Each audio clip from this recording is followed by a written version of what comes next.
Assalamualaikum warahmatullahi wabarakatuh. Untuk kali ini saya akan memberikan materi tentang perilaku hidup bersih dan sehat dalam mengisi jadwal masa pengenalan lingkungan sekolah atau MPLS tahun 2021 SMP Negeri 2 Lumbung. Sebelumnya saya akan perkenalkan diri.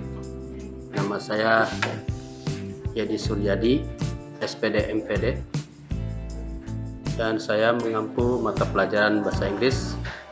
Selain itu, saya juga menjabat sebagai wakil kepala sekolah SMP Negeri 2 Lumbung. Baiklah, materi untuk kali ini yaitu perilaku hidup bersih dan sehat selama pandemi COVID-19.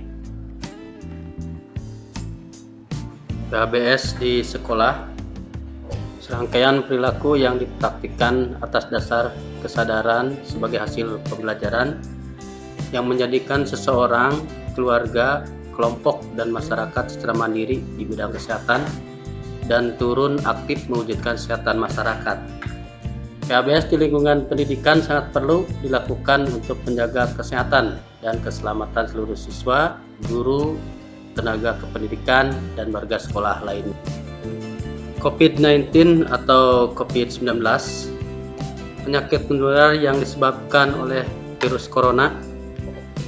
Adapun gejala yang paling umum adalah demam, batuk kering, kelelahan. Dan gejala yang sedikit tidak umum yaitu rasa tidak nyaman dan nyeri tenggorokan, diare, konjungtivitis atau mata merah, sakit kepala, hilangnya indera perasa atau penciuman, ruam pada kulit atau perubahan warna pada jari tangan atau jari kaki. Indikator perilaku hidup bersih dan sehat pada masa pandemi COVID-19: 1. Makan bergizi, 2. Olahraga teratur, 3. Sering cuci tangan, 4. Hindari menyentuh wajah, 5. Pakai masker, 6. Istirahat yang cukup, 7. Etika batuk dan bersin, 8. Menjaga kebersihan lingkungan, 9. Hindari kerumunan dan jaga jarak aman. Baiklah, untuk indikator yang pertama yaitu makan makanan yang bergizi. Jadi mengkonsumsi makanan bergizi khususnya sumber vitamin C dan vitamin E dapat meningkatkan daya tahan tubuh terhadap penyakit. Mengkonsumsi sumber zat gizi langsung dari makanan akan lebih baik dibanding didapatkan dari suplemen tambahan. Akan tetapi dalam kondisi tubuh memerlukan tambahan, bisa juga dengan mengkonsumsi suplemen vitamin dan mineral. Yang kedua, olahraga teratur. Olahraga teratur dapat menangkal masuknya virus pada tubuh. Olahraga tidak harus di luar rumah. Dalam kondisi pandemik, olahraga bisa saja dilakukan di dalam rumah. Berikutnya yang nomor 3 yaitu sering cuci tangan. Cuci tangan dengan sabun pada air mengalir menjadi faktor yang sangat penting untuk membunuh virus yang menempel di tangan. Mencuci tangan selama kurang lebih 20 detik perlu dibudayakan agar kita tidak tertulari dan tidak menulari. Mencuci tangan dengan hand sanitizer menjadi alternatif kedua jika tidak tersedia tempat cuci tangan dengan sabun. Kandungan alkohol dalam hand sanitizer menurut WHO minimal 60%. Sangat dianjurkan jika setiap kali kita keluar rumah selalu membawa hand sanitizer pada tas atau saku. Yang keempat, hindari menyentuh wajah. Hindari kebiasaan menyentuh area segitiga wajah yaitu mata, hidung, dan mulut. Karena melalui pintu inilah virus corona masuk pada tubuh manusia. Yang kelima, pakai masker. Virus corona dapat menular melalui droplet, yaitu cairan yang keluar bersamaan ketika batuk, bersin, atau percikan air liur ketika berbicara.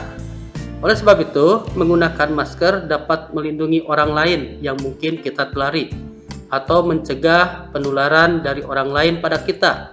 Banyak yang salah ketika menggunakan masker, misalnya membuka masker ketika bicara. Yang keenam, istirahat yang cukup. Tidur yang cukup dan berkualitas kurang lebih 7-8 jam dapat meningkatkan imunitas tubuh. Hindari begadang malam. Yang ketujuh, etika batuk dan bersin. Jangan menutup mulut dengan tangan ketika batuk atau bersin, tapi gunakan tisu atau sapu tangan atau tutup mulut dengan menggunakan lipatan lengan. Yang kedelapan, menjaga kebersihan lingkungan.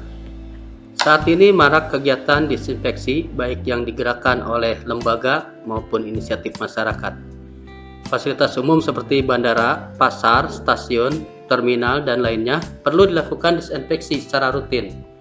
Untuk rumah, cukup dengan mengepel lantai 2 kali sehari, membersihkan peralatan yang sering kita sentuh seperti pintu, gagang kulkas, pegangan tangga, handphone, meja, kursi, dan lain-lain. 9. Hindari berkerumun dan jaga jarak aman. Menurut penelitian, percikan droplet keluar dari mulut rata-rata sejauh 1,8 meter. Oleh karena itu, jaga jarak dengan orang lain minimal 2 meter. Jangan berkerumun karena sangat berpotensi terjadi penularan. Hindari sentuhan fisik seperti bersalaman karena bisa menjadi media penularan perpindahan virus dari orang yang satu ke orang yang lain. Nah, anak-anak, di sini ada manfaat tentang PHBS ya. 1. Mencegah penyakit infeksi. 2. Mendukung produktivitas. 3. Mendukung tumbuh kembang anak. Yang 4. Melestarikan kebersihan dan keindahan lingkungan. Yang pertama, mencegah penyakit infeksi. Salah satu tujuan utama penerapan PHBS adalah untuk menjaga kebersihan tubuh dan lingkungan. Dengan membiasakan diri hidup bersih dan sehat, Anda akan terhindar dari berbagai virus, bakteri, jamur, dan parasit penyebab penyakit infeksi. Yang kedua, mendukung produktivitas. Badan yang sehat dan lingkungan yang bersih akan mendukung kelancaran proses belajar mengajar, bekerja, dan kegiatan lainnya. Selain itu, Anda pun akan menjadi lebih nyaman dan bersemangat dalam beraktivitas. Yang ketiga, mendukung tumbuh kembang anak. PHBS yang diterapkan di rumah tangga juga turut berperan dalam mengoptimalkan tumbuh kembang anak dan mencegah stunting. Dengan kebersihan yang terjaga, anak-anak akan terlindungi dari kuman penyebab penyakit. Hal ini dapat menjadi faktor penting guna mendukung kesehatan dan tumbuh kembang anak sejak usia dini. Yang keempat, melestarikan kebersihan dan keindahan lingkungan. Lingkungan yang bersih, asri, dan hijau pastinya akan lebih nyaman untuk dijadikan tempat tinggal. Oleh karena itu, setiap anggota masyarakat perlu menerapkan kebiasaan PHBS untuk menjaga kebersihan lingkungannya.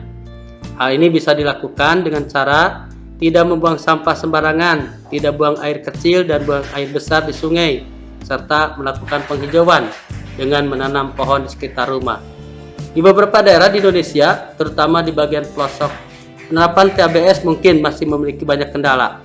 Kendala tersebut umumnya berkaitan dengan ketidakadaan air bersih serta fasilitas sanitasi dan pelayanan kesehatan yang belum memadai. Namun, kendala tersebut tidak hanya ada di daerah pelosok saja. Meski layanan kesehatan dan akses internet di perkotaan lebih mudah dijangkau, masih banyak masyarakat perkotaan yang belum sadar akan pentingnya PHBS. Penerapan PHBS mendatangkan banyak manfaat bagi kesehatan Anda, keluarga, dan lingkungan sekitar. Oleh karena itu, terapkanlah perilaku bersih dan sehat mulai dari diri sendiri. Jika masih memiliki pertanyaan seputar pentingnya PHBS, jangan ragu berkonsultasi dengan guru atau pihak kesehatan lainnya. Terima kasih atas semua perhatiannya. Itu materi yang bisa Bapak sampaikan. Kalaupun ada pertanyaan-pertanyaan, bisa langsung kalian sampaikan pertanyaan itu melalui grup di calon siswa kelas 7 atau bisa japri ke Bapak. Terima kasih sekali lagi. Wassalamualaikum warahmatullahi wabarakatuh.